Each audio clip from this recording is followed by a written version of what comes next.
আপনি কি জানেন একটা খেজুর এমন শক্তি দেয় যে সকালবেলা কফি ছাড়াই সারাদিন কাজ করা যায়।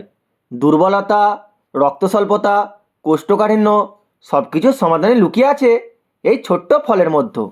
তাই ভিডিওটা শেষ পর্যন্ত দেখুন, কারণ শেষের টিপসটা জানলে খেজুর আপনি ভুলভাবে আর খাবেন না।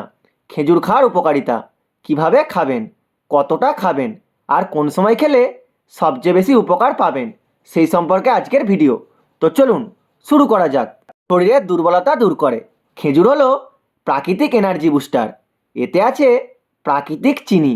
শরীরের দুর্বলতা দূর করে, দ্রুত শক্তি পায়, ক্লান্তি ও দুর্বলতা দুটোই কমাতে সাহায্য করে। সকালবেলা দুটো খেজুর খেয়ে নিন, সারাদিন এনার্জি থাকবে। রক্ত স্বল্পতা বা হিমোগ্লোবিন বাড়াতে সাহায্য করে। খেজুরে আছে আয়রন ও ফলিক অ্যাসিড।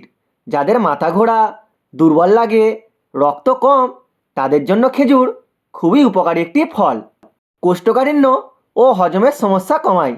খেজুরে আছে প্রচুর পরিমাণে ফাইবার, যা পেট পরিষ্কার রাখে, কোষ্ঠকাঠিন্য কমায়, হজম শক্তিশালী করে। রাতে ভিজিয়ে রাখলে উপকার দ্বিগুণ পাওয়া যায়।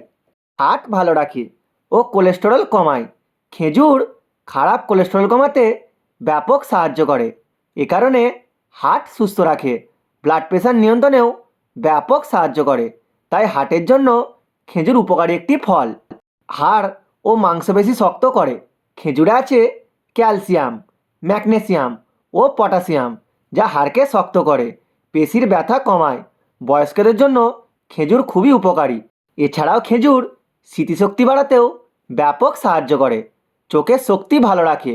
গর্ভবতী মায়েদের জন্য খেজুর উপকারী একটি ফল, প্রাকৃতিকভাবে শরীরকে গরম রাখে। এবার জানুন খেজুর কিভাবে খাবেন। সকালে খালি পেটে 2-3টে খেজুর খান। রাতে ভিজিয়ে সকালে খেলে উপকার বেশি পাওয়া যায়। দুধের সাথে খেলে শক্তি বাড়ে, অতিরিক্ত খেলে ওজন বাড়তে পারে। এবার জানুন কারা খেজুর থেকে দূরে থাকবেন। যাদের ডায়াবেটিস আছে তারা খেজুর থেকে একটু দূরে থাকুন। ওজন বেশি হলে খেজুর সীমিত পরিমাণে খান। তো আজকের ভিডিও এটুকুই। ভিডিওটি ভালো লাগলে লাইক, কমেন্ট, শেয়ার করে দিন। অ্যান্ড চ্যানেলে নতুন হলে অবশ্যই চ্যানেলটিকে সাবস্ক্রাইব করে নিন। দেখা হচ্ছে নেক্সট ভিডিওয়। ধন্যবাদ।